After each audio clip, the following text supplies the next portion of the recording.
ಮೊನ್ನೆ ಆದಂಥ ಘಟನೆ ಅದನ್ನು ತೀವ್ರವಾಗಿ ಖಂಡಿಸ್ತೇನೆ ನಾನು. ಆ ಹೆಣ್ಣಿಗೆ ಏನು ತೊಂದರೆ ಆಗಿದೆ ಅದನ್ನು ತೀವ್ರವಾಗಿ ಖಂಡಿಸುವಂಥ ವ್ಯಕ್ತಿ ನಾನು ಮೊದಲಾಗಿದ್ದೇನೆ. ಯಾವುದೇ ಹೆಣ್ಣಿಗೆ ಅಪಮಾನ ಆಗಿರ್ಬೋದು, ತೊಂದರೆ ಆಗಿರ್ಬೋದು, ಅಂಥ ಹೆಣ್ಣಿಗೆ ಸುರಕ್ಷತೆಯ ದೃಷ್ಟಿಯಿಂದ ಅವರನ್ನು ಕಾಪಾಡುವಂಥ ಕರ್ತವ್ಯ ಪ್ರತಿಯೊಬ್ಬ ಮುಸ್ಲಿಮ್ ಆಗಿರ್ಬೋದು, ಹಿಂದಿ ಆಗಿರ್ಬೋದು, ಪ್ರತಿಯೊಬ್ಬದ ಮನುಷ್ಯನ ಆದ್ಯ ಕರ್ತವ್ಯ ಆಗಿದೆ. ಆದರೆ ಇದು ಲವ್ ಜಿಹಾದ್ ಅನ್ನುವಂಥ ಸೃಷ್ಟಿ ಮಾಡೋದರ ಮೂಲಕ ಇಸ್ಲಾಂ ಧರ್ಮದಲ್ಲಿ ಲವ್ ಜಿಹಾದಿಗೆ ಏನೂ ಸಂಬಂಧ ಇಲ್ಲ. ಲವ್ ಪ್ರೀತಿ ಅದು ಬೇರೆಯೇ ವಿಷಯ. ನಮ್ಮ ಇಸ್ಲಾಂ ಧರ್ಮದಲ್ಲಿ ಯಾವುದೇ ಲವ್ ಜಿಹಾದಿಗೆ ಜಿಹಾದ್ ಅನ್ನುವಂಥ ಪದ ಎಲ್ಲೂ ಪುಸ್ತಕದಲ್ಲಿಲ್ಲ, ಕುರಾನ್ದಲ್ಲಿ ಕೂಡ ಆ ಲವ್ ಜಿಹಾದ್ ಅನ್ನುವಂಥ ಪದ ಇಲ್ಲ.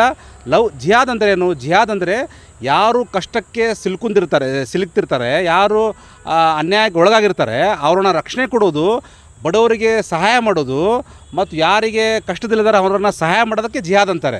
ಜಿಹಾದ್ಗೆ ಲವ್ಗೆ ಏನು ಸಂಬಂಧ ಇಲ್ಲ.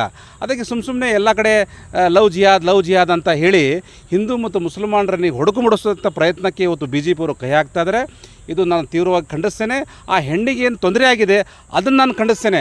ಯಾರೇ ಮಾಡಿದ್ರು ತಪ್ಪೇ, ಕಾನೂನಿನ ಪ್ರಕಾರ ಶಿಕ್ಷೆ ಆಗಬೇಕು. ಆದರೆ ಹಿಂದೂ ಮತ್ತು ಮುಸಲ್ಮಾನರ ಮಧ್ಯೆ ಅದು ಏನಂತಾರೆ ಅದಕ್ಕೆ ದ್ವೇಷದ ವಾತಾವರಣ ಸೃಷ್ಟಿ ಮಾಡೋದ್ರ ಮೂಲಕ ಎಲ್ಲೋ ಒಂದು ಕೆರೆ ತಪ್ಪು ದಾರಿಗೆ ಇವತ್ತು ಕೆಲವು ರಾಜಕಾರಣಿಗಳು ತೊಗೊಂಡು ಹೋಗ್ತಾ ಇದೆ. ಅದು ನಾನು ಭಾಳ ವಿಷಾದನೀಯ ಆಗಿದೆ. ಯಾಕಂದರೆ ನಾವೆಲ್ಲರೂ ಅಣ್ಣ ತಮ್ಮಂದರಾಗಿ ಜೀವನ ಮಾಡ್ತಾಯಿದ್ದೀವಿ.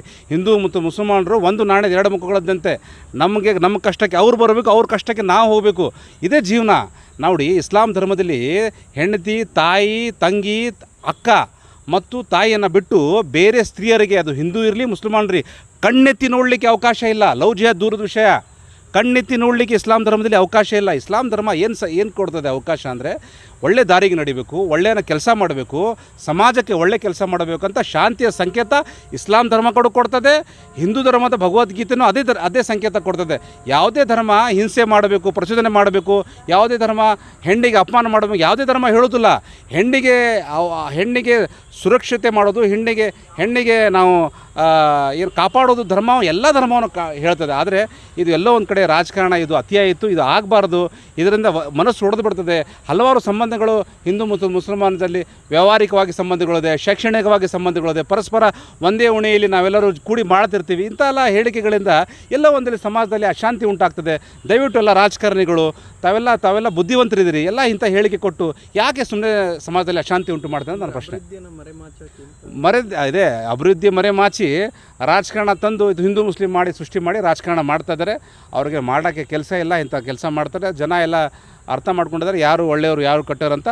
ಮತ್ತು ನಾವು ಹೆಣ್ಣಿಗೆ ಏನು ಅಪಮಾನ ಆಗಿದೆ ಆ ಹೆಣ್ಣಿಗೆ ಅದಕ್ಕೆ ನಾನು ಖಂಡನೆ ವ್ಯಕ್ತಪಡಿಸ್ತೇನೆ. ಏನು ಹುಡುಗ ಏನು ಕೆಲಸ ತಪ್ಪು ಮಾಡಿದ್ದಾನೆ, ಅವ್ನು ಕಾನೂನು ಪ್ರಕಾರ ತಪ್ಪಿದರೆ ಶಿಕ್ಷೆ ಆಗಬೇಕು.